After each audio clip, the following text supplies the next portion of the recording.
ሁሱ ጋር የውይይት ጥሪውን ተቀብላችኋል?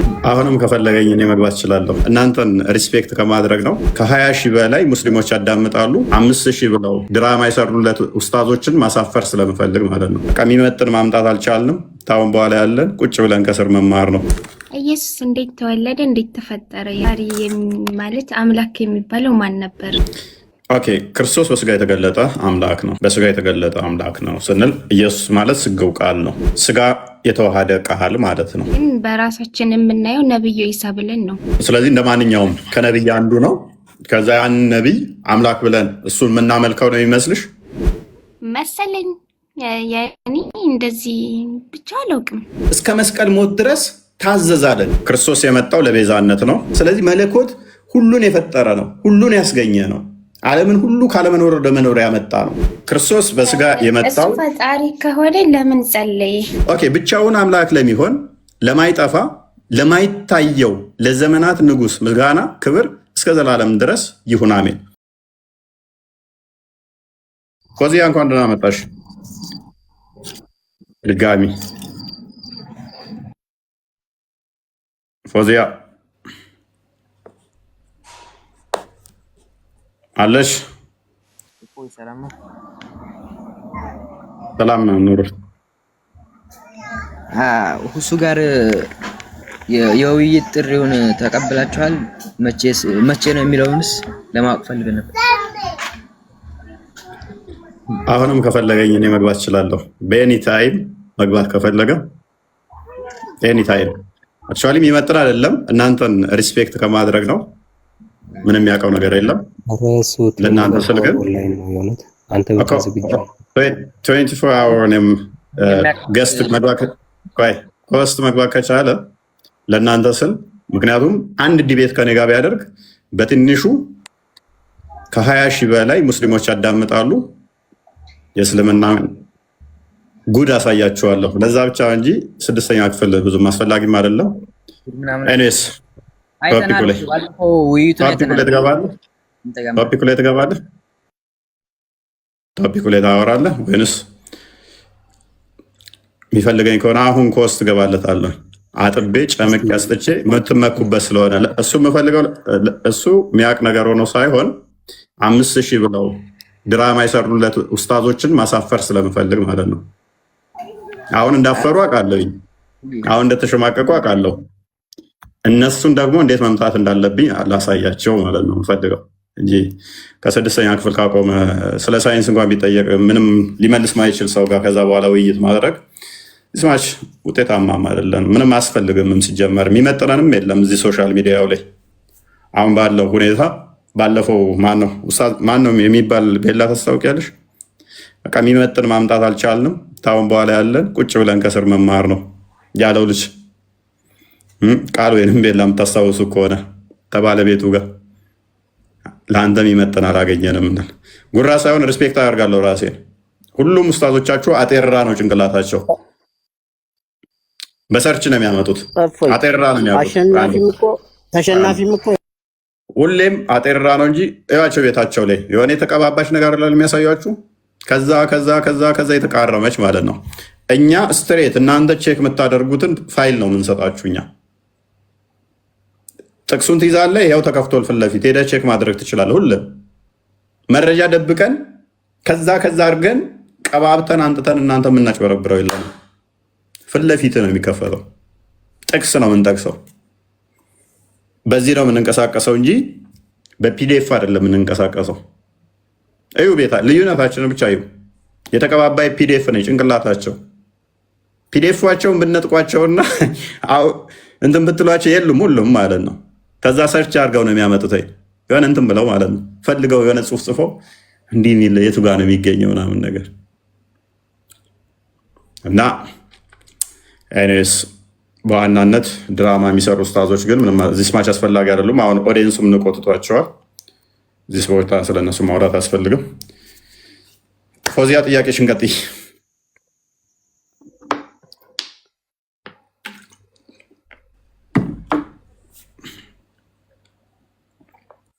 እሺ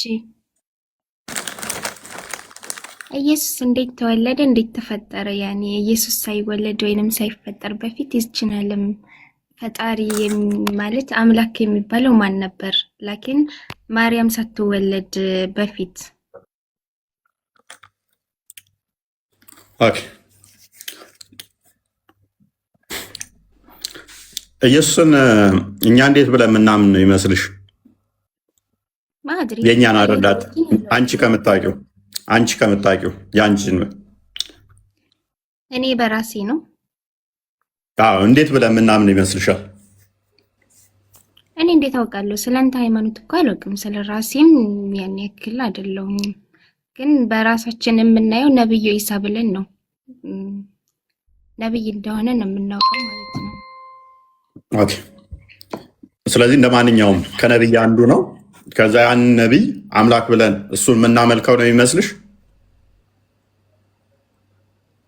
መሰለኝ ያኔ እንደዚህ ብቻ አላውቅም። የአብዛኛዎቹ ሙስሊሞች እንደዛ ነው የሚያስቡት። እንደዛ አይደለም። ኢየሱስ ከነቢያት አንዱ አዳምጠኛ እንዲ ያኔ ነብዩ ኢሳ እንደዚህ እንደ ማንኛውም ሰው ያኔ በግንኙነት ምናምን እንዳልተወለደ ነው የምናውቀው። ዝም ብሎ ነው የተወለደው። ላኪን እናንተ አምላክ እንደምትሉ ትረዳለሁኝ። ነገር ግን እንዴት ያኔ ማርያም የምትሏት በእኛ መሪም ናት። እሷ ሳትወለድ በፊት ማን ነው ፈጣሪ? ማን ነው ሰማይና መሬትን የፈጠረው? ያኔ አሁን እናንተ የምትሉት አልገባኝም። ኢየሱስ ትላላችሁ፣ ክርስቶስ መድኃኔዓለም ሹ ያኔ ማን ነው አምላክ? ኦኬ እሺ መልካም። ኢየሱስ እንደ ማንኛውም ነብይ ብለን ነው ምናምነው አይነት ነው እሷ። እናንተ ግን አምላክ ትላላችሁ፣ ኢየሱስ ትላላችሁ፣ መድኃኔዓለም ትላላችሁ። ማርያም ከመወለዷ በፊት ማን ነበር አምላክ? እሷንስ ማን የፈጠራት የሚል ጥያቄ ነው አይደለ? ባልሳሳት ደግሞ እዚህ ጋር ልንገርህ፣ ሁሉንም መልስልኝ አንድ ላይ። ኢየሱስ የምትለው ቆምና ቆይ ይሄንን ልመልስና ቀጣይ ትጠይቃለሽ። ቆምና ይቅር በላቸው የሚለው ያኔ ይጸልያል ማለት ነው። እሱ ስም ይጸልየው ለማን ነው? ኦኬ አንዴ ይሄንን በመለስልሽ። እሺ ኦኬ ክርስቶስ በስጋ የተገለጠ አምላክ ነው። በስጋ የተገለጠ አምላክ ነው ስንል ኢየሱስ ማለት ስጋው ቃል ነው። ስጋ የተዋሃደ ቃል ማለት ነው። ስጋን የተዋሃደ ቃል ነው። ስለዚህ ስጋን የተዋሃደ ቃል እንደመሆኑ እርሱ የሁሉ አስገኚ የሁሉ ፈጣሪ ነው። በደንብ አሰቢ ፎዚያ። እርሱ ሁሉን የፈጠረ ነው። ክርስቶስ በስጋ ከመገለጡ በፊት በደንብ አሰቢ። በስጋ ከመገለጡ ከማርያም ከመወለዱ በፊት እርሱ የነበረ ዓለምን የፈጠረ ሁሉን ያስገኘ የአብ የባህሪ ቃሉ ነው። ያ ቃል ነበረ። ያ ቃል ደግሞ በስጋ ተገለጠ። የአብ የባህሪ ቃሉ በስጋ ተገለጠ።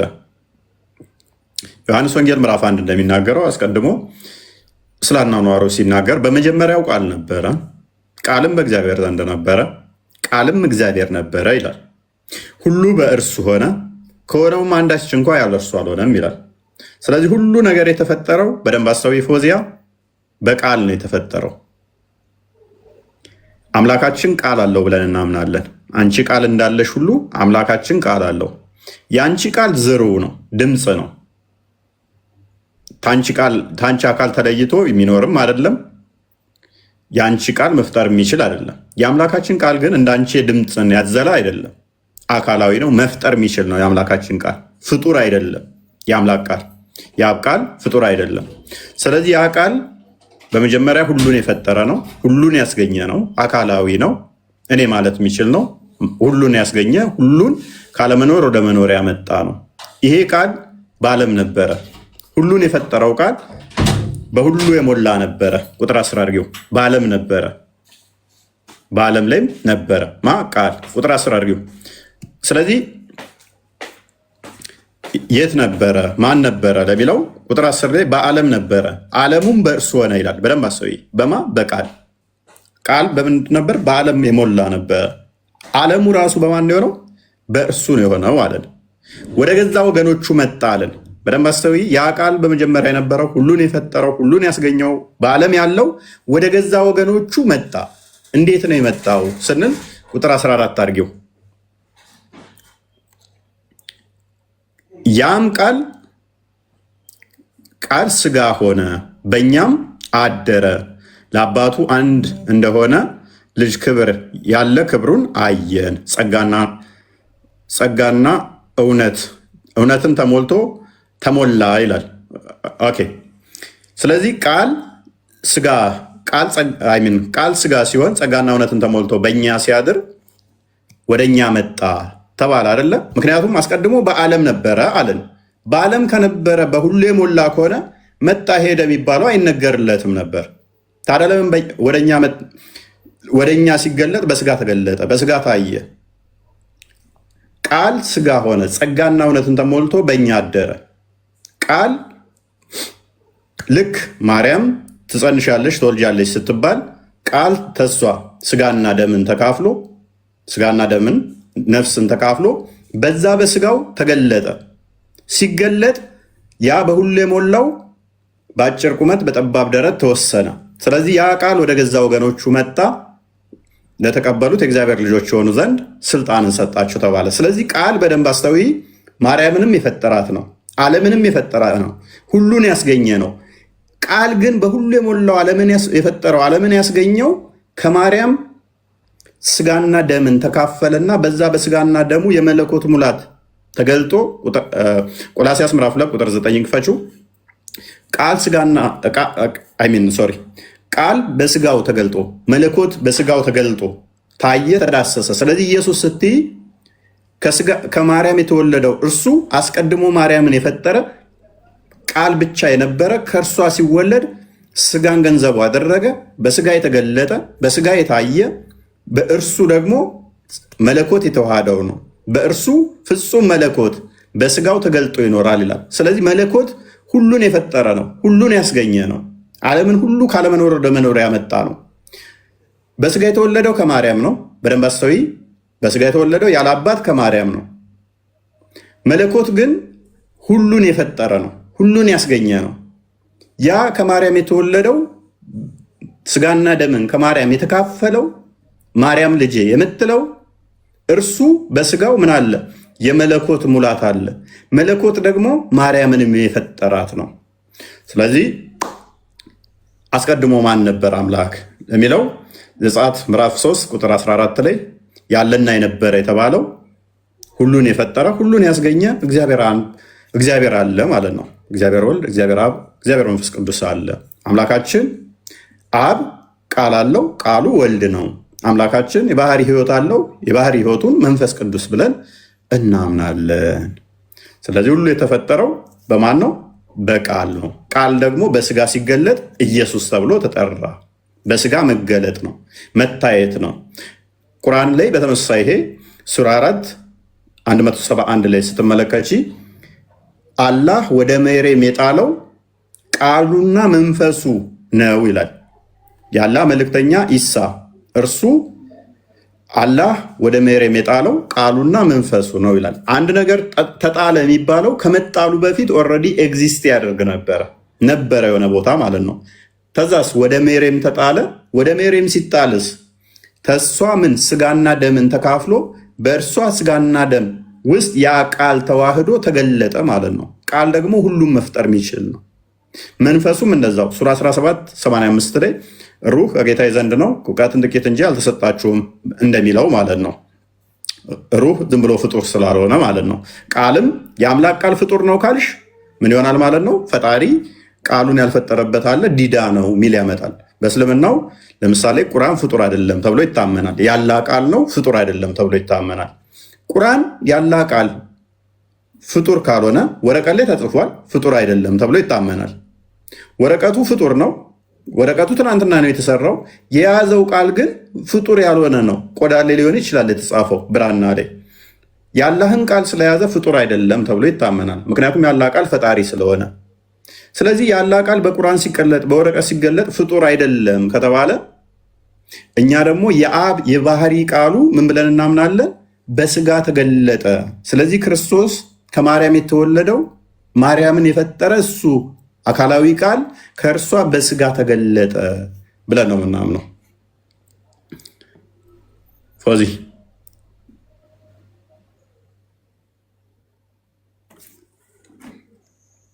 ጥሩ ነው ግን የራስን አብዴት እያደረግህ ነው። ገባኝ፣ ተረዳሁ። ገብቶሃል ማለት ነው።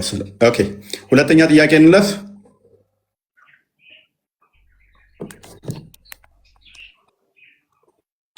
ጸሎት ነው ያልሽው? ሰማይና መሬትስ? ይጸልያል። የሚጸልየው ለማን ነው? አያውቁምና ማራቸው ነው ያለ። ሰማይና መሬትስ? ይሄንን ጥያቄማ መጠየቅ አልነበረብህም። ሜይ ቢ ሳወራ አልሰማኸኝም ማለት ነው። ሁሉ በእርሱ ሆነ ከሆነውም አንዳች እንኳ ያለ እርሱ የሆነ የለም ካልኩ እኮ አለቀ። ሁሉ በእርሱ ሆነ። ሁሉ በእርሱ ሆነ። አንድ ሁሉ በእርሱ ሆነ ከተባልክ ሰማይንም ምድርንም ያካትታል። ያለ እርሱ አንዳች የሆነ የለም ከተባለ ደግሞ ምንም ነገር የሚቀር የለም። ቆላሲያስ ምዕራፍ 1 ቁጥር 15 አንድ የክፈችው ሜይ ቢ ሰማይና ሁሉ በእርሱ ሆነ ከሆነውም አንዳች እንኳ ያለ እሱ የሆነ የለም ሲባል ሁሉን ያካትታል።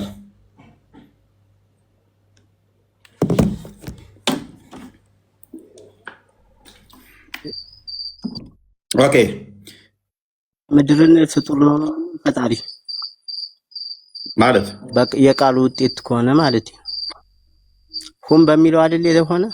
ኖ አይደለም። ሁን በሚለው መሆንና ራሱ ያ ሁን ቃሉን ነው እኛ እያልን ያለ ነው። ለምሳሌ ፍጥረትን አላ በሁን ቃሉ ፈጥሯል አይደለ? አይደለ? ያ ሁኑ ፍጡር ነው። ያ ሁን ራሱ ሁኑ ፍጡር ነው። ሁን በሚል ፈጥሯል። በደንብ አስተውል። ሁን በሚል ፈጥሯል አይደል? ሁን ፍጡር ከሆነ ይኸውልህ፣ ሁን የሚለው ነገር ፍጡር ከሆነ ምን ያመጣባል መሰለ? ሁን የሚለውን ራሱ ሌላ ሁን ፈጥሮታል ማለት ነው። ሁን የሚለውንም አሁንም ደግሞ ሌላ ሁን ፈጥሮታል ማለት ነው። ስለዚህ ወደ ምን ይሄዳል ማለት ነው? ወደ ኢንፊኒቲ ይሄዳል። ምን ሁን የሚለውን ሌላ ሁን ለሚለው ሌላ ሁን ላላህ ራሱ ላይ ምን ይሆናል ማለት ነው? የአንዱን አንዱ የሚፈጥርበት ማለት ነው። በዚህም መሰረት አላህ ሰም ፖይንት ላይ ቃሉን ያልፈጠረበት ይኖረውና ምን ይሆናል ማለት ነው? ዲዳ ነበር ማለት ነው። ያንን ያልፈጠረበት ይኖራል። ሁን የሚለውን ያልፈጠረበት። ሁን የሚለው ፍጡር ከሆነ ግን በሁን ቃሉ ፈጥሮታል። በደንብ አስተውል። ሁን አይደለም የተፈጠረው፣ በሁን ቃሉ አግኝተኛል። እሺ፣ ለምሳሌ ይሄኛው ደግሞ አፈር ለበሰ ነው። ማንኛው ምኑን ከምንድን ነው ታገናኘው? ኦኬ፣ እርሱ አንድ አንብቤው ቤላ። እርሱ የማይታይ አምላክ ምሳሌ ነው። የሚታዩትና የማይታዩትም ዙፋናትም ቢሆኑ ወይም ጌትነትም ወይም አለቅነትም ወይም ስልጣናትም በሰማይና በምድር ያሉት ሁሉ በእርሱ ተፈጥረዋልና ከፍጥረታት ሁሉ በፊት በኩር ነው። ሁሉ በእርሱና ለእርሱ ተፈጥረዋል። መልካም። ስለዚህ ሰማይም ሆኑ በሰማይም ያሉ ሁሉ በእርሱ ለእርሱ ተፈጥረዋል። ኤፌሶን ምዕራፍ 2 ቁጥር 10 አንድ የክፈችው። እኛም በእርሱ የተፈጠርን ነው። ሁሉ በሰማይም ያለ ሰማይ ላይም ያለ ከምድርም ያለ ሁሉ በእርሱና ለእርሱ ነው የተፈጠሩት። ሁላችን የተፈጠርነው ለክርስቶስ በክርስቶስ ነው። እዚህ ጋር የሆነ ኤክሰፕሽን አልገባኝም። ምን ይሄ እርሱ የማይታመን ጌታ ነው ምናምን የሚለው የእናንተ የማይታመን ሳይሆን የማይታይ አንዴ የማይታይ ማለት ምንድነው? እሱ እኛ አምላክ በባህሪ ይታያል ብለን አናምንም። መቼም አምላክን ያየው የለም። በደንብ አስተውል። ዮሐንስ ወንጌል ምሳሌ የሚለው ለምንድን ነው? እሱ የማይታይ ለምን አለው? ዮሐንስ ወንጌል ምዕራፍ 1 ላይ ቁጥር 18 ላይ እግዚአብሔርን አንድም እንኳ ያየው የለም ይላል። መቼም ቢሆን እግዚአብሔርን ያየው አንድ ስንኳ የለም፣ በአባቱ እቅፍ ያለ አንድ ልጁ እርሱ ተረከው ይላል። በአባቱ እቅፍ ያለ ቃሉ መጥቶ ተረከልን። እግዚአብሔር ማንም ያየው የለም። ፍጡር በባህሪ ፈጣሪን ማየት አይችልም፣ አይታይም። ማንም ያየው የለም። የማይታይ ባህሪው ምሳሌ ስለሆነ ማለት ነው። እሱን አሳያለሁ። ለምንድን ነው እንደዛ ያለው? የማይታይ የሚለውን ለምንድን ነው ያመጣው የሚለውን፣ ይሄ በባህሪው የሚታይ አይደለም። ስለዚህ ክርስቶስ ምንድን ነው? እሱ የባህሪው ምሳሌ ነው። በስጋ ነው ያየ ነው፣ በባህሪው አይታይም። ስለዚህ የማይታይ ባህሪ ምሳሌ ነው ያለው። ለምንድን ነው እሱ? ዕብራውያን ምዕራፍ 1 አንዴ ሶሪ ጢሞቴዎስ አንደኛ ጢሞቴዎስ ምዕራፍ 1 ቁጥር 17 ክፈሹ። አንደኛ ጢሞቴዎስ ምዕራፍ 1 ቁጥር 17 አምላክ በባህሪው በፍጹም አይታይም። ስለዚህ ክርስቶስ በስጋ የተገለጠ ነው። ታየ ስንል እኛ አምላክ የሚታይ አይደለም። የማይታየው የዛ የባህሪ ምሳሌ ነው። የማይታየው ስለማይታይ አምላክ በባህሪው ያለ ስጋ ወልድን ያወቅነው በስጋ ስለተገለጠ በስጋ ነው እንጂ በፍጹም አምላክን ልናየው አንችልም። ቅድም በዓለም አለ አለናል። ነገር ግን ቃል ስጋ ሆነ፣ ጸጋና እውነትን ተሞልቶ በእኛ አደረ። በአባቱ ያለውን ክብር አንድ ልጅ ክብሩን አየን ይላል። ማይታየው ያ ቃል ስጋ ሲሆን ታየ ነው። ኦኬ ብቻውን አምላክ ለሚሆን ለማይጠፋ ለማይታየው ለዘመናት ንጉሥ ምስጋና ክብር እስከ ዘላለም ድረስ ይሁን አሜን። አምላክ በባህሪው የሚታይ አይደለም፣ በቃ አይታይም። አንደኛ ዕብራውያን ምዕራፍ 1 ቁጥር 3 እና ነክፈችው ምሳሌ ሲል ምን እያለን ነው? አብ 1:3 ኦኬ ሁሉ ወራሽ ባደረገው ማስረጃ ያለው ላለመታየቱ ላለመታየቱ ከኛ ጋር የሚለያየው ማስረጃ ምን አለ? እስቲ ለማንኛውም እኔ ሌላ ጊዜ እመጣለሁ። የቀረ ጥያቄ አለ ማለት ነው። እሺ ቆይ አንዴ ጨርሻለሁ። አክቹዋሊ እነሱን ተራብት አድርገውኝ ነው መልስልሻለሁ። አንዴ ቆይ አንዴ ሀቢብ ላለመታየቱ ምንድነው ምሳሌ? አሁን እኮ እየሰጠው ያለው እሱን እኮ ነው። አምላክ ማንም ያየው የለም አይታይም ከተባለ ፔሪድ አለቀ። እርሱ ሁሉ ወራሽ ባደረገው ደግሞ ዓለማትን በፈጠረበት ዓለማት የተፈጠሩት በማን ነው ብያለሁ ቅድም በቃል። ያ ቃሉን ምን ብለን እንጠራለን? ልጁ ብለን እንጠራለን። እናንተ ያላህን ቃል ቁርአን ብላችሁ ትጠራላችሁ። እኛ ደግሞ የአብን ቃል ምን ብለን እንጠራለን? ኢየሱስ ብለን እንጠራለን። በስጋ ተገለጠ ብለን እንላለን። እናንተ ደግሞ ቁርአን ብላችሁ ታምናላችሁ። ቁርአን ፍጡር አይደለም ብላችሁ ነው የምታምኑት። ያ ወረቀቱ ምናምኑን እንዳለ ሆኖ የሚያዝ የሚጨበጥ የሚዳሰስ ነው። የአላህን ቃል እንደዚሁ መያዝ ትችላለህ? አችልም። ግን በወረቀቱ ስለተገለጠ ስለታየ ይያዛል ትላለህ አይደለ? ይነካል ትላለህ። ቁርአን ይነካል ይያዛል። ግን የአላህን ቃል እንደዚህ መያዝ መንካት ትችላለህ? አለ ወረቀቱ አችልም። ፍጡር አይደለም ወረቀቱ ትላለህ። ስለዚህ እኛ ምን እንላለን?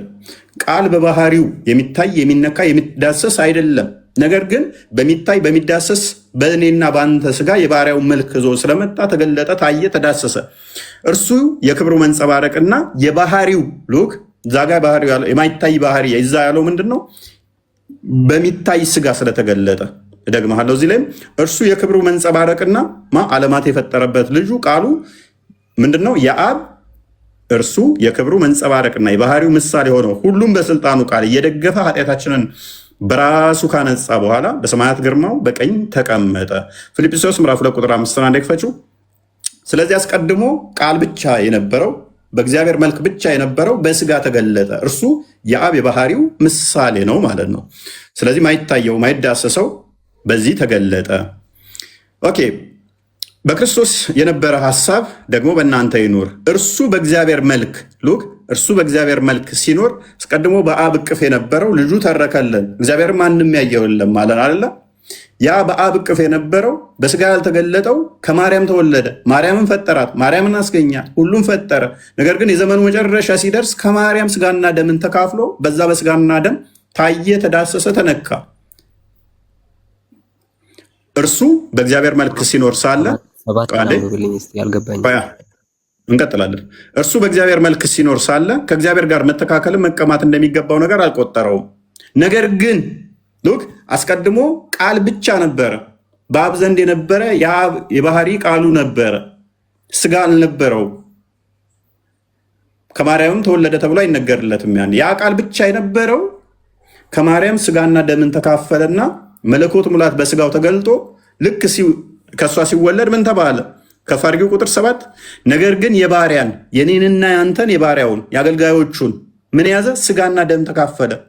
ቃል ስጋ ሲሆን ጸጋና እውነትን ተሞልቶ በእኛ ሲያደር ማለት ነው። ቁጥር 14 ላይ እንዳለው ማለት ነው። ዮሐንስ ወንጌል ምዕራፍ 1 ቁጥር 14 ነገር ግን የባሪያን መልክ ይዞ የባሪያን መልክ ይዞ በሰውም ምሳሌ ሆኖ ራሱን ባዶ አደረገ። ያ መለኮት ሁሉን በሁሉ የሞላው ቃል ሁሉን የፈጠረ ሁሉን ያስገኘው ስጋና ደም ያልነበረው ማርያምን ፈጥሮ ከሷ ስጋና ደምን ተካፍሎ በዛ በስጋና ደሙ ቃል መለኮት ሲዋሃድ የባሪያን መልክ ያዘ ተብሎ ተነገረለት። በምስሉም እንደ ሰው ተገኝቶ እንደማ አስቀድሞ ቃል በእግዚአብሔር መልክ ብቻ የነበረው በምስሉም እንደ ሰው ተገኝቶ ራሱን አዋረደ፣ ዝቅ አለ ለሞት፣ ይኸውም የመስቀል ሞት እንኳ የታዘዘ ሆነ። እስከዚህ ድረስ ፍቅሩን ገለጸልን፣ እስከዚህ ድረስ ታዘዘ። ምክንያቱም ቤዛ ሊሆን ስለመጣ ማለት ነው። ስለዚህ ይህን ይመስላል። ሌላኛው ወደ እህታችንን ጥያቄ ስንመለስ ምልጃ ጋር በተያያዘ ጸሎት አድርጓል የሚል ነው አይደለ? ፎዚያ ጥያቄሽ ፎዚ? አዎ ኦኬ። ክርስቶስ በስጋ የመጣው እሱ ፈጣሪ ከሆነ ለምን ጸለየ? ኦኬ፣ ለምንድን ነው የጸለየው? መልካም። አንደኛ ክርስቶስ የመጣው ለቤዛነት ነው። ቤዛነት ማለት አንደኛ ማቴዎስ ወንጌል ምዕራፍ 20 ቁጥር 28ን ክፈችልኝ።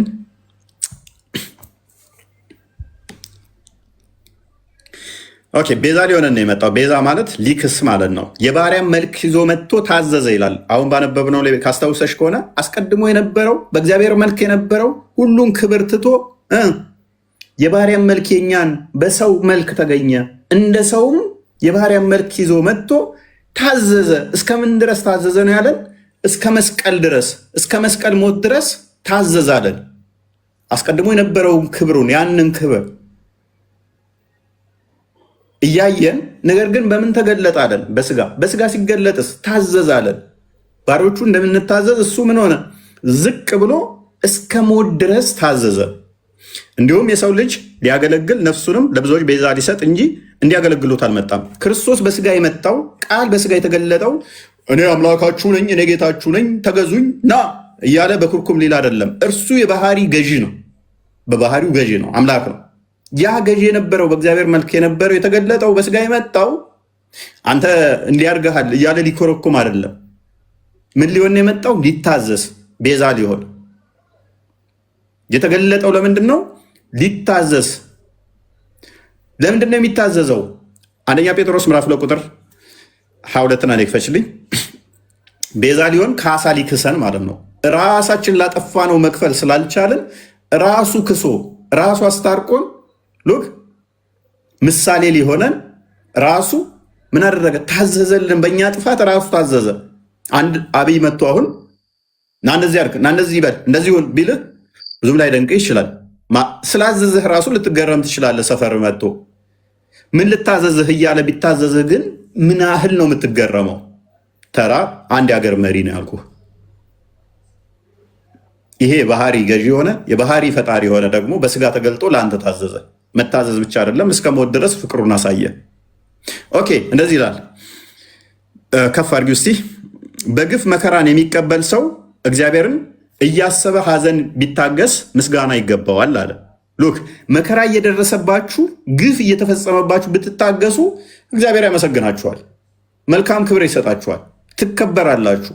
ግፍ እየደረሰባችሁ መከራ እየደረሰባችሁ እግዚአብሔርን ብትታገሱ ትከብራላችሁ። ኃጢአት እያደረጋችሁ ስትታገሱ ብትታገሱ ምን ክብር አለበት? ኃጢአት እያደረግክስ ቢሆን ሰው እየገደልክ እየቀማህ ቢሆንስ ምን ታገስ ይባላል? ነገር ግን ሰዎችን እየረዳህ መልካም እያደረግክ ሰዎች ቢበድሉህ ግን ያኔ ብትታገስ ክብር አለህ አለ። ነገር ግን መልካም አድርጋችሁ መከራን ስትቀበሉ ብትታገሱ ይህንን በእግዚአብሔር ዘንድ ምስጋና ይገባችኋል አለ። ከፍ አድርጊው። የተጠራችሁት ለዚህ ነውና። ለምንድን ነው የተጠራ ነው? መጥፎ እያደረግን እንድንታገስ አይደለም። መልካም እያደረግን ሰዎች መጥፎ ሲያደርጉብን እንድንታገስ ነው። ሰዎችን እየሰደብን፣ ሰዎችን እየገደልን፣ ሰዎችን እየቀማናቸው ንብረታቸውን እነሱ እንትን ሲሉን እንድንታገስ አይደለም። እነሱ እየቀሙን፣ እነሱ እየበደሉን ግን እኛ እንድንታገስ ታዘናል። የተጠራ ነው ለዚህ ነው። የተጠራችሁት ለዚህ ነውና ክርስቶስ ደግሞ ፍለጋውን ልበል፣ ክርስቶስ ደግሞ ፍለጋውን እንድትከተሉ ምሳሌ ትቶላችሁ ስለ እናንተ መከራን ተቀብሏልና። ክርስቶስ በስጋ የመጣው የተገለጠው ሊያዘን መጥቶ እሱ የሚታዘዘው አጥቶ አምላክ ሆኖ የሚታዘዘው ጠፍቶት የሚያመልከው አጥቶ እንድታመልኩት የሆነ መጥቶ ሰፈር የሆነ ሊጎበኝ ፖሊስ እንዴት ነው ስጠፋበት ፍለጋ ቤትህ እንደሚመጣው አግኝቻለሁ ብሎ እንደሚይዝህ እንደዛ አይደለም። ክርስቶስ ወደ ገዛ ወገኖቹ መጣ፣ ለተቀበሉት የእግዚአብሔር ልጆች የሆኑ ዘንድ ስልጣን ሰጣቸው የተባለው ወደ እነሱ ፍለጋ የመጣው ፍቅር አስገድዶት ነው። አንድም ምሳሌ ሊያሳያችሁ ነው። እንደዚህ ታዘዛችሁ የተጠራችሁት ለዚህ ነውና ክርስቶስ ደግሞ ፍለጋውን እንድትከተሉ ምሳሌ ትቶላችሁ ስለ እናንተ መከራን ተቀብሏልና። እርሱ ኃጢአት አላደረገም፣ ተንኮልም ባፉ አልተገኘበትም። ሲሰድቡት መልሶ አልተሳደበም፣ መከራንም ሲቀበል አልዛተም። ነገር ግን በጽድቅ ለሚፈርደው ራሱን አሳልፎ ሰጠ። ለኃጢአት ሞተን ለጽድቅ እንድንኖር እርሱ ራሱ በስጋው ኃጢአታችንን በእንጨት ላይ ተሸከመ። በመገረፉ ቁስል ተፈውሳችኋል፣ እንደ በጎ ተቀበዛችሁ ትቅበዘበዙ ነበር እያለ ይቀጥላል። ዮሐንስ ወንጌል ምዕራፍ 13 ትክፈቹ። ስለዚህ ክርስቶስ በስጋው ራሱን እስከ ሞት ድረስ ታዘዘልን። እስከ ሞት ድረስ እሱ ሽባ የነበረውን እጁን ፈውሶት በጥፊ መታው። አይነ ስውር የነበረውን አይን የሚያበራ፣ ለምጻም የነበረውን የሚያነጻ፣ ተራብን ሲሉ በ5 እንጀራ 12 መቶ ሰው የሚያነሳ 5000 ወንዶች ብቻ መግቦ ሴቶቹ እና ህፃናቶች ሳይቆጠሩ ተጠማው ሲላቸው ግን እነሱ ሬት ሰጡት። ይሄ ሁሉ ታገሰ። ትናንትና እኔ እጅህን ፈውሼህ እንዴት ትመታለህ ነው አላለም። እናንተ ተርባችሁ ሳበላችሁ ሳጠጣችሁ የነበራችሁ ተጠማው ስል ሬት እንዴት ትሰጡኛላችሁ አላለም። ክፋታቸው የዚህ መጠን ሁሉ እያደረጉበት ምን አለ? ይቅር በላቸው የሚሰሩትን አያውቁምና። ለምን? እኛ ይሄንን ፍለጋውን እንድንከተል ምሳሌውን እንድንከተል፣ ጸሎቱ ምሳሌውን እንድንከተል ነው። ሰዎች መጥፎ ሲያደርጉብን ይድፋ እኔን በድለሃልና ገሃነም ግባ እንድንል አይደለም። የሚሰሩትን አያውቁም ይቅር በላቸው ብለን እንድንጸልይ ጸሎት አስተማረን። የእሱን ፍለጋ ምሳሌ እንድንከተል እግራቸውንም አጥቦ ልብሱንም አንስቶ ዳግመኛ ተቀመጠ። እንዲህም አላቸው፣ ያደረገውላችሁን ታስተውላላችሁን አላቸው። ደቀ መዛሙርቱን ሰበሰበ፣ እግራቸውን አጠባቸው። ከዚህ በላይ ትህትና ምን አለ? እግር ከማጠብ በላይ እርግጠኛ ነኝ እኔ እናንተ ቤት መጥቼ ራሱ እኔን እንኳን ባይሆን ሰንበዲ መጥቶ እግራችሁን ልጠባችሁ ቢላችሁ ትንሽ ይሸምማችኋል። አይደለም የሆነ አመራር ላይ ያለ የሰፈር ተውና የአብይን ተውና የሰፈር ሰው አመራር ላይ የሆነ ፖሊስ መጥቶ እግራችሁን ልጠብ ቢላችሁ ምን ያህል እንደሚከብዳችሁ የሰማይና የምድር ፈጣሪ እርሱ ትትናን ፍቅርን ሊያስተምራቸው እግራቸውን አጠባቸውና ያደረግኩላችሁን እስታውቃላችሁ አላቸው። እናንተ መምህርና ጌታ ትሉኛላችሁ፣ እንዲሁ ነኝና መልካም ትላላችሁ። ጌታችሁ ነኝ፣ አምላካችሁ ነኝ፣ መምህር ትሉኛላችሁ ነኝ። ነገር ግን እኔ መምህራችሁ ሆኜ ጌታችሁ ሆኜ ማደርግላችሁን ግን ታውቃላችሁ አላቸው። እንግዲህ እኔ ጌታና መምህር ስሆን እግራችሁን ካጠብኩ እናንተ ደግሞ እርስ በርሳችሁ እግራችሁን ትተጣጠቡ ዘንድ ይገባችኋል። ስለዚህ ምሳሌ ሊተውልን ጸሎትን አስተማረን። ያንን ክርስቶስ ለሚወጉት መልካም ቅድም ምን አለ? መጥፎ እያደረግን ብንታገስ ምንድነው እሱ? ምንም አይደል። ነገር ግን መልካም እያደረግን ብንታገስ ዋጋችን በእግዚአብሔር ዘንድ ታላቅ ነው። ክርስቶስ ፈለጋውን እንድንከተል ይህን አስተማረን። ጸሎትና ምልጃን አስተማረን። በዛው እንትናን እስጢፋኖስ እናገኛለን። ሐዋርያት ሥራ ምዕራፍ 7 ላይ ቁጥር 50 ምናምን አካባቢ ላይ አንክፈችልኝ። ይህንኑ እስጢፋኖስ ከክርስቶስ ይማራል። ከዛ ልክ በድንጋይ ሲያወርዱበት ሚለውን እንስማ እስኪ። እኛም እንደዛ እንድንል ክርስቶስ አስተማረን ጸሎትን። እሱ ጸልዮ እንዴት መጸለይ እንዳለብን አስተማረን። ማቴዎስ ወንጌል ምዕራፍ 6 ላይ ጸሎት እንዴት መጸለይ እንዳለብን ነገረ። ምሳሌውን ተወልን፣ ፍለጋውን እንድንከተል እሱ ያደረገውን እንድናደርግ። ከከተማም ወደ ውጭ አውጥተው ወገሩት። ማን? እስጢፋኖስን። ምንም መጥፎ ነገር አላደረገም። ክርስቶስን ሰብከሃል ብለው ይዘውት በድንጋይ መውገር ጀመሩ። እናንተ የተረገማችሁ ገሃነም ትገቧታላችሁ፣ እኔም በድንጋይ ወግራችኋልና ክርስቶስን ክዳችኋልና ገሃነም ትገባላችሁ አላለም። ለምን? ክርስቶስ የኔን ፍለጋ ተከተሉ ስላላቸው። ምንድን ነው ያለው እስጢፋኖስ? ምስክሮችም ልብሳቸውን ሳውል በሚሉት በአንድ ጎበዝ እግር አጠገብ አኖሩ። እስጢፋኖስም ጌታ ኢየሱስ ሆይ ነፍሴን ተቀበል ብሎ ሲጣራ ይወግሩት ነበር። እየወገሩት እስጢፋኖስ ጌታ ኢየሱስ ሆይ ነፍሴን ተቀበል እያለ ጸሎት ያደርግ ነበረ። ማ እስጢፋኖስ ወደ ማን ጸሎት ያደርጋል? ወደ ኢየሱስ። ጌታዬ ኢየሱስ ሆይ ነፍሴን ተቀበላት እያለ እስጢፋኖስ ጸሎት ያደርጋል። ተንበርክኮም ጌታ ሆይ ይህን ኃጢአት አትቁጠርባቸው አለ። ጋንም ክተታቸው የሚወግሩኝን አለ እስጢፋኖስ እኔ አንተን እያገለገልኩ በአንተ ምክንያት ነው የተወገርኩት እና እነኝን ሰዎች ጋንም ክተታቸው እኔም ገነት ክተተኝ ነው። ጸሎቱን ከማን ስለተማረ? ከክርስቶስ ስለተማረ። ተንበርክኮም ጌታ ሆይ ይህን ኃጢአታቸውን አትቁጠርባቸው፣ ክርስቶስም ይህንን ስላለው ማለት ነው። የሚሰሩትን አያውቁምና ይቅር በላቸው ብሎ በታላቅ ድምፅም ጮኸ። ይህንንም ብሎ አንቀላፋ ይላል ማ እስጢፋኖስ ማለት ነው። ስለዚህ ክርስቶስ አንድም ለቤዛነት ያን አድርጎታል፣ አንድም ለእኛ ምሳሌ ሊሆን ይህን አድርጎታል። አንድም ደግሞ ነቢያቶች ሲያለቅሱት ጸሎት ሲያደርጉ ነበር። የእነሱ ምትክ ሆኖ ስለመጣ የእነሱን እንባ የእነሱን ቅድም ባሳየዎች ላይ አንደኛ ጴጥሮስ ምዕራፍ 2 ቁጥር 24 ላይ ባለው ኃጢአታችንን በእንጨት ላይ ያስወገደልን ስለሚል የእነሱን ጩኸት ሁሉ ተሸክሞ ስለ ነቢያት ሁሉ አንድ ጮኸና ያንን እንዳንጮህ አደረገን ማለት ነው። ስለነኚህ ነገር ነው ይሄ ነው ያለው። በእስልምናው ግን አለ አላህ የሚጸልይበት አለ እንዲትሄድ እንዳይምታታባችሁ ምልጃም ያቀርብበት አለ። አላህ ምልጃም ያደርጋል እንዳይምታታ ለጊዜው ልቶ ናፎዚያ እንደዛ ነው። ገብቶሻል?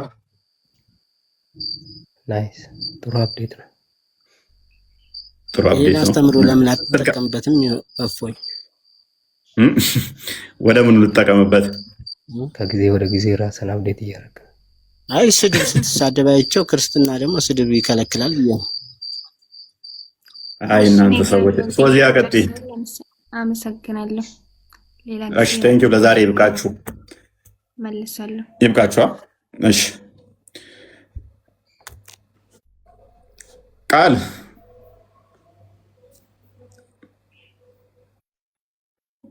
ለዛሬ ይብቃን አይደለ ወገኖቼ፣ ዘመዶቼ።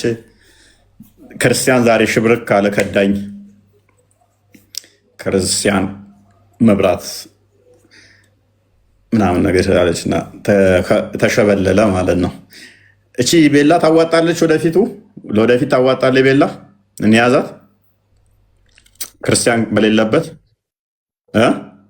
ከክርስቲያን ትሻላለች። አድቫንቴጅ ሰጥታለች መሰለኝ የሆነ ሰዓት ላይ እኔ ባልነበርኩበት ሰዓት ላይ ክርስቲያን አንቺ የሆነ ተነጋግራችሁ ነው መሰለኝ የገባችሁት። ተነጋግረን ሳይሆን እምነት ደስ ይላል፣ አስተምሮቷ ደስ ይላል። እኩልነት እንዲከበር መፍት እናስከበር። የሴቶች መፍት ይከበር። ሰላማዊ ሰልፍ እንውጣ። በእስልምና አይሰልም የሴቶች እኩልነት ከጎና አድርገህ ትሰብካለህ። ተው እናንተ ሰዎች ተው። አሁን ከቤት ያወጡ አልመሸም። አንተኛም እንዳለ ሴቶች ሁሉ አንተን አፍቅረውህ መውጫ መግቢያ እንዳያሳጡ እርግጠኛ ነህ? እና አግብተሃል? አንተ አግብተሃል? በዚህ ተቀጥል። አግብተሃል? አላገባሁም። እና እንካፈላለን። የንብረት ዝውውር እንዴት ነው? ፍሰቱን እንከፋፈላለን። እኛ ጋር አንድ ብቻ ስለሆነ ስለማንደርብ 3 አለህ። በቃ እኔ ጋር ከበዙ ይመች። ደህና ደሩ። ከወንድ ይልቅ ሴት ብልህ ስለሆነች ነው። አለሳልሳ እንትን ትላለች። እሷ የማሳመን ችሎታ አላት። አሁን እኮ እየሰደብከኝ ከሆነ አንተ ብልህ አይደለህም እያልከኝ ነው። ራስንም እየሰደብክ ነው። እኔም ብልህ አይደለሁም እያልክ ነው። አንተ በቃ ሁሉ ነገር ወደ ስድብ ነው። እና ታዲያ ብልህ አይደለህም እያልከኝ እኮ ነው። እየከፋኝ ነው። በገዛ ጀቤላን አንጥቻ የገዛ ቤቴ ልታስወርሰኝ ነው እንዴ? ሴት ልጅ ብልህ ነች፣ እሷ ትሻላለች። በገዛ ቤቴ ላይ ሴቶች ሞቅ ሞቅ እንዳይላችሁ እናንተ ትሻላላችሁ ተብላችሁ ነገር ወንዶች አታስፈልጉም እንዳትሉን። ሚስት አለህ? ቀለበቴን ደብቄው ነው ትላለህ። ኢብራሂም ያው ብዙ ሚስት አለህ እያለኝ ነው እኮ እንካፈል። አይ በትክክለኝነት ምን ድራይ ነው? ከዳርከኝ ችግር የለውም። አይ መዳር ምናምን ሳይሆን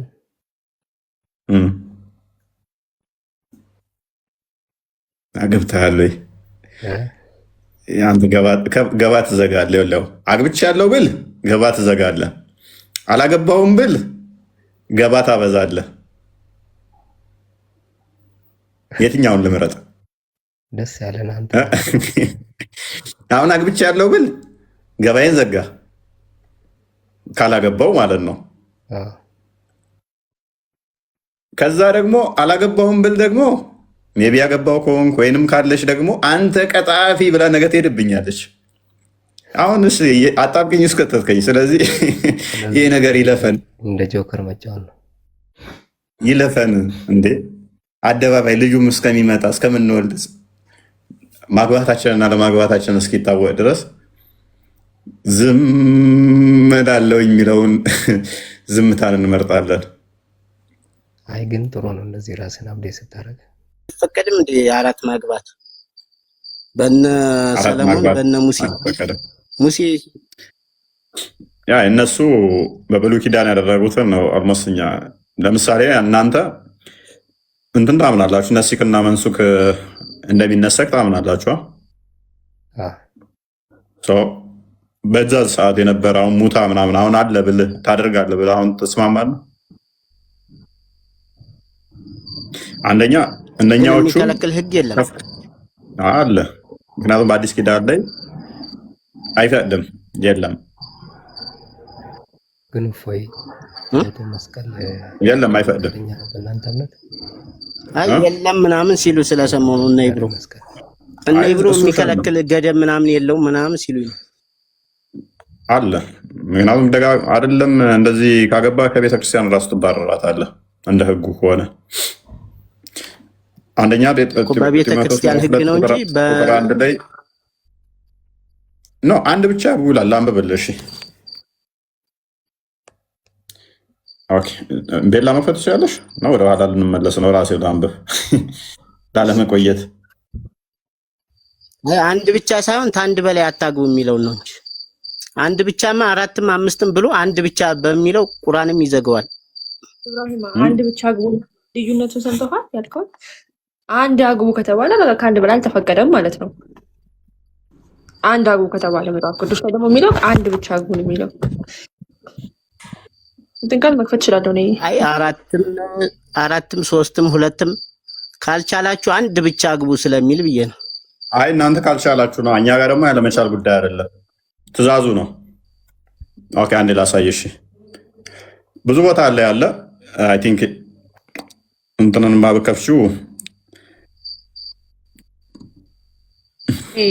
ኤሌመንቶስ ላይ ያለው በጣም ስትሪክት ነው። ኤኒዌይስ አንደኛ ቆሮንቶስ ምዕራፍ 7 ቁጥር 2 ጀምሮ ያለውን አንዴ ክፈችው። እሺ ኤሌመንቶስም ስላለኝ መክፈት እችላለሁ እሱን ከፈለክ። ኦኬ ሁለቱንም ትክፈቻችሁ በቃሽ።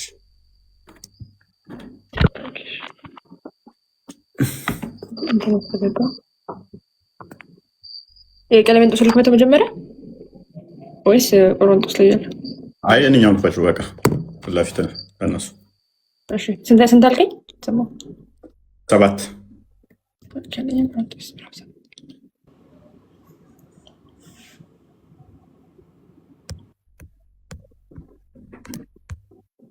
ኦኬ ራፋ ቁጥር 7 መሰለኝ አልከኝ። 7 ከቁጥር 2 ብታደርገው አሪፍ ነው። ያን እንትን ለምንድን ነው እንትን ያለብኝ?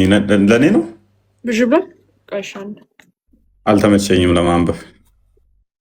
አንብቤው። እሺ እሺ ኦኬ ከታየ ነገር ግን ስለ ዝሙት ጠንቅ ለእያንዳንዱ ለራሱ ሚስት ትኑረው፣ ለእያንዳንዲቷ ደግሞ ለራሷ ባል ይኑራት ይላል። ኦኬ ነገር ግን ስለ ዝሙት ጠንቅ ለእያንዳንዱ ለራሱ ሚስት ትኑረው የሚለው ሚስቶ ይኑሩት ነው የሚለው ኢብራሂም።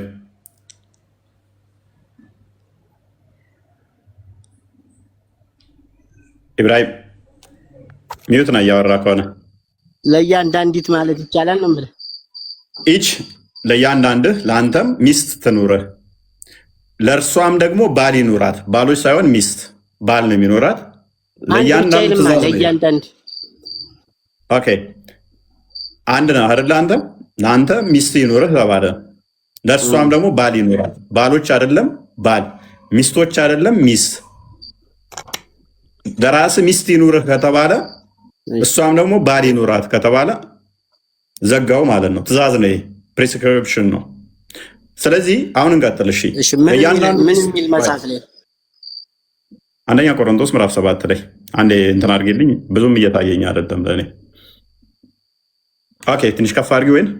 ኦኬ ስክሪኔ በዚህ ጋር ተመቷል እንትኑ፣ ለዛ ነው። ሶሪ ወይ አንብቢው። እሺ ኦኬ ነገር ግን ስለ ዝሙት ጠንቅ ለእያንዳንዱ ለራሱ ሚስት ትኑረው፣ ለእያንዳንዲቱም ደግሞ ለራሷ ባል ይኑራት። ባል ለሚስቱ የሚገባትን ያደርግ፣ እንደዚሁም ደግሞ ሚስቲቱ ለባሏ። ያውን ትእዛዝ ነው፣ በደንብ አስተውል። ለእያንዳንዱ ሚስቶች አይደለም የተባለው፣ ሚስት ትኑረው። ለእያንዳንዲቱም ደግሞ ባሎች ሳይሆን የሚኖራት ባል፣ ትእዛዝ ነው ያውን። ኦኬ ባል ለሚስቱ የሚገባትን ያደርግ፣ ለሚስቶቹ አይደለም። ሚስትም ለባሏ የሚገባውን ታድርግ፣ ለባሎቹ አይደለም። ቁጥር 4 ቀጥይ። በገዛ ስጋዋ ላይ ስልጣን የላትም፣ ስልጣን ለባሏ ነው እንጂ።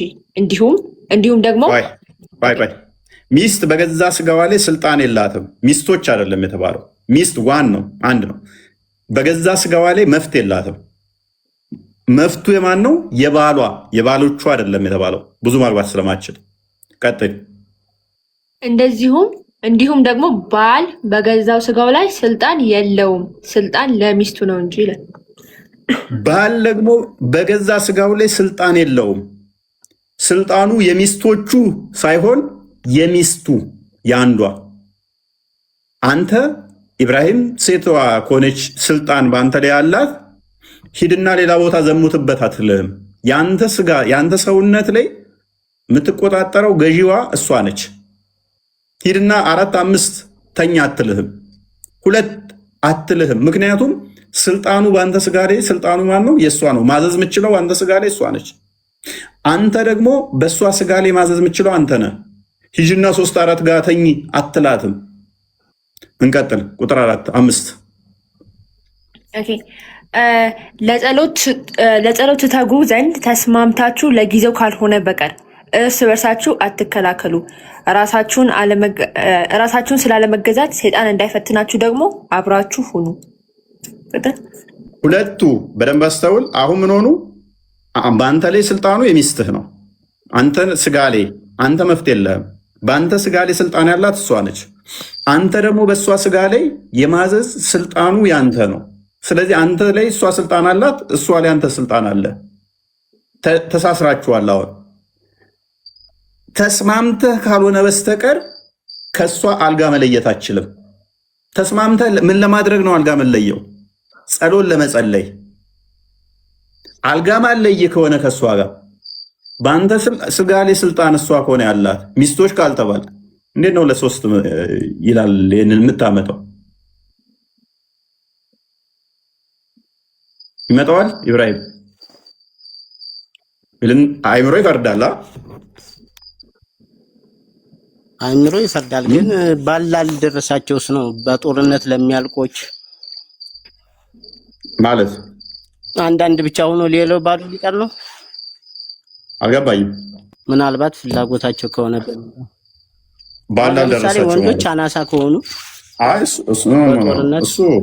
እሱን እንደዚህ ሆልድ ለሚያልቁት ወይም ዘር ለሚፈልጉት ኖ ሆልድ እናድርገው። እሱ ባላንሶ ሚስት ማትወልድ ብትሆን ኢብራሂም እሱም እኛ ጋር እንደዛ አይነት ብሎ ነገር የለም። ማትወልድ ምናምን የሚባል ነገር የለም። በእኛ መካን ከሆነች ጸሎት ማድረግ ነው።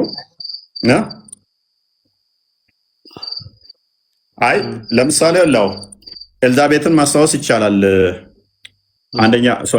ሉቃስ ወንጌል ምዕራፍ 1 ላይ ካየህ እናንተ ያያ የምትሉት ማለት ነው። ያያ አይደል? ያያ አይደል የምትሉት? ዮሐንስን ዮና ነው የምትሉት። ዮሐንስ ማለት ነው። መጥምቁ ዮሐንስን ዮናስ ነው። እሱ ዮናስ ነው። ሱራ 3:19 ላይ ያለው የዘካርያስ ልጅ ማለት ነው። የዘካርያስ ልጅ እና እናቱ መካን ነበረች። አርጅታው ነበረ። ነገር ግን ጸሎት አደረገች፣ ወለደች። ሳራ ለምሳሌ መካን ነበረች፣ አርጅታ ነበረ። እግዚአብሔር ጸሎት አደረገች፣ ጸሎቷን ሰማ። ዘፍጥረት ምዕራፍ 15 ላይ መመልከት ይችላል። እግዚአብሔር ሰጣለች። እንደዛ እያለ መቀጠል ይቻላል። ብዙ አሉ እንደ ጸሎት አድርገው ልጅ የሰጣቸው ማለት ነው። የሆነ ውስታዞች ሲያወሩ ማለት ነው በማትወልድ ሚስት ላይ የምትወልድ ሌላ ስታገባባት ማህፀን ይቀናል ምናምን የሚባል አባባል አለ አይደል? እንደ አብርሃም የማትወልደዋ ራሱ ትወልዳለች ምናምን የሚል አባባል ሲያወሩ ስለሰሙ ኧረ እንደዚህ አይነት ብሎ ነገር እኔ አላቅም። የለም ነብዩ ማትወልድ ሴት አታግቡ ብሎ አዟል። ሸሪያውም አይፈቅደውም። የምትወልድ ሴትን ነው እንድታገቡ የሚፈቅደው። ከማትወልድ ሴት ምንጣፍ ይሻላል የሚለውን ታውቀዋለህ አይደል? አዲሱ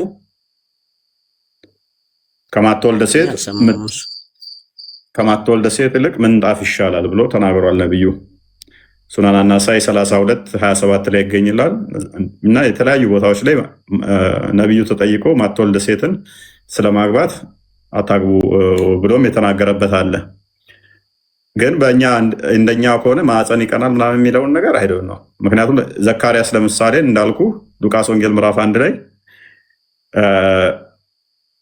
ጸሎት አደረጉ፣ በስተርጅና ላይ ወለደች። የአብርሃምን ብቻ ለምን ትጠቅሳለህ? አብርሃም ማዕፀኑ ቀርቶ ሳይሆን አብርሃም እኮ አላስችል ብሎት ነው። ሳራ ሂድና ሳራ ነች የጎተጎተችው፣ ውለድ አርጀን በቃ ምናምን ነገር ብላ ሳራ ከአጋር ጋር እንዲተኛ ያደረገችው እንጂ ተስፋውን መጠበቅ ነበረበት። እግዚአብሔር ባርካለሁ ብሎ ዘፍጥረት ምዕራፍ 12 ላይ ቁጥር 3 ላይ ነግሮታል። ኢቭን ዘፍጥረት ምዕራፍ 15 እንዲሁም 17 ስታነበው እግዚአብሔር ትወልዳላችሁ ሲላቸው ሳራ ሳቀች። እኔ 90 ዓመት የሞላኝ እሱ 100 ዓመት የሞላው እንዴት ሰው ካረጀ ከሸመገለ በኋላ ይወልዳል ይለናል ምናምን ብለው ተገረሙ፣ ሳቁ። በመሳቋም ነው ይሳቅ የተባለው ማለት ነው። ስለ ሳቀችም ይሳቅ ተብሎ ተጠራ። እና እኔ እስከማውቀው ድረስ በክርስትና እንደዚህ አይነት ነገር የለም። አንድ ግር የሚለኝ ጥያቄ አለ። ምንድን ነው? የኛውን በእኛ እምነት ማለት ነው የመጨረሻ የሴት ልጅ መሰብሰቢያ ሂጃብና ኢማኗን ስገዛ ነው። ገባ አይደለ? ኦኬ። በእናንተ እምነት ምንድነው እስቲ የመጨረሻ የሴት ልጅ መሰብሰቢያ? ኦኬ፣ በእኛ የመጨረሻ የሴት ልጅ መሰብሰቢያ ምንድነው? እሱ ክርስቶስን መልበሷ ነው። የቻይና ልብስ መልበሷ ሳይሆን ክርስቶስን መልበሷ። ገላትያ ምዕራፍ 3 ላይ የተጠመቃችሁላችሁ ክርስቶስን ለብሳችኋል፣ ባሪያ የለም ጨዋ የለም፣ ወንድ የለም ሴት የለም፣ ሁሉ በክርስቶስ አንድ ሰው ነው ይላል። የእኛ ክብሯ፣ መድመቂያዋ፣ ውበቷ ልብስ ሳይሆን ክርስቶስ ነው፣ አምላክ ነው። ያንን የክርስቶስ መስቀል መሸከሟ ነው እንጂ ይሄ ልብስ ይሄ የኃጢአት ውጤት ነው ወንድማችን። ይሄ ቆዳችን ላይ የተደረበ ሸክም ነው። ይሄ የመጣው ሰዎች ዘፍጥረት ምዕራፍ 3 ላይ ቁጥር 15 ላይ ካየኸው ኃጢአት ከሰሩ በኋላ ተተፋፈሩ በኋላ የመጣ ነው። ይሄ ባህሪያችን አይደለም። ይሄ የኛ አይደለም። ይሄ የኛ ካልሆነ ይሄ ባህሪያችን ካልሆነ የኃጢአታችን ውጤት እንደ ኩራት እንደ ድምቀት አይደለም። የኛ መድመቂያችን ትልቁ ነገር መዋቢያችን ትልቁ ነገር አምላክን ማወቅ አምላክን ማግኘት ነው። ስለዚህ ምን ይላል ገላትያ ምዕራፍ 3 ቁጥር 24 አካባቢ ላይ ክርስቶስን የለበሱ ሁሉ ወንድም ሆነ ሴትም የለ ባሪያም የለ ንጉስ የለም። አንዴ ክፈችው ቃል በቃል ቀደም ብየው ነበር፣ አሁን ረሳሁት። ምክንያቱም መድመቂያ ስንል አንዱ ከአንዱ የሚበላለጥበት የለም። በቃ ክርስቶስን ሶሪ ገላትያ ምዕራፍ 3 አንዴ ክፈችልኝ እና ምንም ከላይ የምደምቅበት ምን እንትን የሚባልበት የለም። ስለዚህ ክርስቶስን ባለበሱት በዚህ እንትን ይሆናል። ይሄ አንተ ጋርም አለ በቀራ ላይ ሱረቱ በቀራ ያዘው። ሱረቱ በቀራ ቁጥር 34 እስከ 38 ሱረቱ ሂጅር ወይም ደግሞ 15ኛው ሱራ የኢብሊስ አወጣጥ ሱራ 20 ላይም ከቁጥር 115 እስከ 125 ይሄ ታሪኩ ተዘርዝሯል። ኦኬ ከገነት እንዴት እንደወጡ እንዴት እንደተፋፈሩ ቅጠል እንዴት እንደደረቡ ማለት ነው። እኛ ጋር ደግሞ ዘፍጥረት ምዕራፍ 3 ላይ አለልህ። ኦኬ አይታየኝም። አንዴ ከፍ አድርጊው ቁጥር 24 አካባቢ። ስለዚህ አሁን ማለት ነው ማንኛውም እኮ ላሳይ ነው። ቆይ አንዴ አውሾይ እምነት ይላል። ኦኬ አንዴ እሺ። እንደዚህም በእምነት እንድንጸድቅ ሕግ ወደ እምነት ክርስቶስ የሚያመጣ ሞግዚታችን ሆኗል። እምነት ግን መጥቷልና ከእንግዲህ ወዲህ ከሞግዚት በታች አይደለንም። አሁን ከሕግም በላይ ነን። እኛ በጸጋው ከብረናል። በጸጋው የከበርነው ደግሞ ሴት ወንድ ተብሎ ተለይቶ ሳይሆን ሁላችን ነን። የሕግ ባሪያ አይደለንም። እንዲህ ያድርግ፣ እንዲህ ልበስ፣ እንደዚህ ውጣ፣ እንደዛ በሚለው ብቻ አይደለም እንትን የምንለው። ከፍ ብለናል። አሁን ጸጋው በራሱ ከፍ አድርጎናል ማለት ነው። ኦኬ ያ ሕግ የነበረው በዛ እንደዚሁን እንደዚህ አድርግ እንደዚህ ምናምን ከሚለው አሁን ከፍ ብለናል። ከሕግ ባርነት ወጥተናል። ኦራይት እምነት ከፍ አድርጊው እስቲ። እምነት ግን መጥቷልና ከእንግዲህ ወዲህ ከሞግዚት በታች አይደለንም። በእምነት በኩል ሁላችን በክርስቶስ ኢየሱስ የእግዚአብሔር ልጆች ናችሁና። ስለዚህ በክርስቶስ ምንድነው? አሁን የእግዚአብሔር ልጆች ነን። ይሄ የመጣው ለባሪያ በመታዘዝ ለሰይጣን በመታዘዝ ነው እንጂ ለእግዚአብሔር በመታዘዝ አይደለም። እዛ ዘፍጥረት ላይ እንዳበሉ የተባሉትን የእግዚአብሔርን ቃል ከመስማት ይልቅ ብሉ የሚለውን የሰይጣንን ቃል ሰምተው ነው ይሄን መደረት የጀመሩት። የእግዚአብሔርን ቃል ምሰማ ከሆነ ይሄ ራሱ ያስፈልገም ነበረ።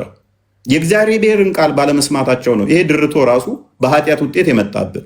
ኦኬ ከክርስቶስ ጋር አንድ ትሆኑ ዘንድ የተጠመቃችሁ ሁሉ ክርስቶስን ለብሳችኋል። የእኛ ድምቀታችን ልብሳችን ማነው? ክርስቶስ ነው።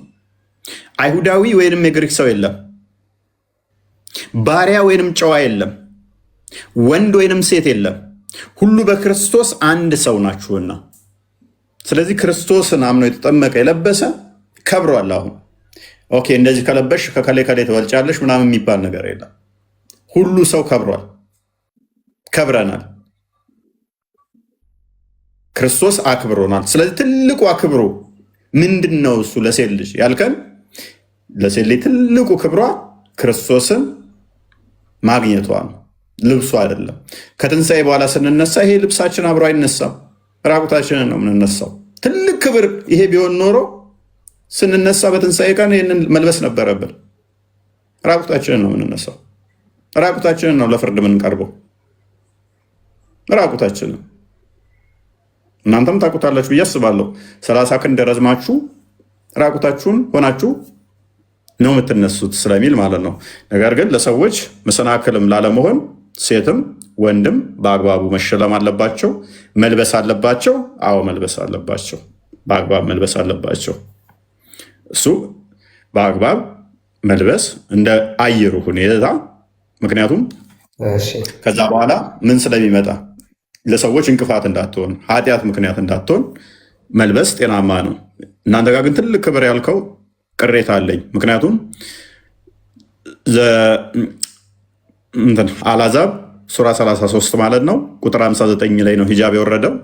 ሂጃብ የወረደበትን ምክንያት ታሪኩን ካወቅ ከክብር አንጻር አይደለም። መንገድ ላይ እነ ዑመር ቁጭ ብለው ሴቶችም ሞለስት ያደርጉ ነበረ። ከዛ ሳውዳ ማታ ማታ ላይ ወደ መዲና ከሄደች በኋላ የተፈጥሮ ግዴታ ለመወጣት ስትሄድ ደጋግሞ ያያት ነበር፣ በጣም ግዙፍና ረጅም ስለሆነች እና ደጋግሞ በመያት ሰዓት ለነብዩ እየመጣ እባክህ እነኚህ ሴቶች ይሸፈኑ፣ ተሸፈኝ በላት ሚስትህን እያለው መሐመድን ደጋግሞ ይለው ነበረ። ሳውዳንም የፈለገ ልትደበቂ ብትሞክሪም አይሻለሁ ይላታል። ስለዚህ ሞለስት ያደርጉ ነበረ። ሞለስት የሚያደርጉት እነማን ናቸው? ሰሃባዎቹ ናቸው፣ እነ ዑመር። ሰሃባዎቹ ሞለስት ማለት ሴቶችን እንትን ማድረግ ማለት ነው፣ መጎንተል ማለት ማለት ነው መንገድ ላይ። ነገር ግን የነብዩ ሚስቶች ላለመጎንተል ይሸፈኑ እያሉ እንትን ይሉት ነበር ማለት ነው። ከዛ መገለጥ መጣለት። በሶስት ነገር ከአላህ ጋር ተስማምቻለሁ። አንደኛው ሂጃብ እኔ እንዳልኩት አወረደ አላህ ብሎ ይናገራል ማለት ነው። ዑመርም ሴቶች በስራ መሸለም አለባቸው፣ ወንዶችም በስራ መሸለም መልበስ አለባቸው። ትልቅ ነገር ተብሎ ግን ዲስ ማሽን የሚሰጠው ነገር አለ። የኃጢአት ውጤት ስለሆነ እሱ ራሱ ማለት ነው። መልበሱ ጤናማ ነው። የአየር ሁኔታውን ባማከለ ሎክ የአየር ሁኔታውን ባማከለ የግዴታ መታፈን የለባትም። ይመቸኛል ካለች ሂጃብ መልበስ መፍትዋ ነው። ክርስቲያን ሆና መፍትዋ ነው። ግን አየር ሁኔታውን ባማከለ ሰላሟን በማይረብሽ ሌሎቹንም ደግሞ በማይረብሽ ሁኔታ ጤናማ ልብስ መልበስ ጤናማ ነው። ዛሴት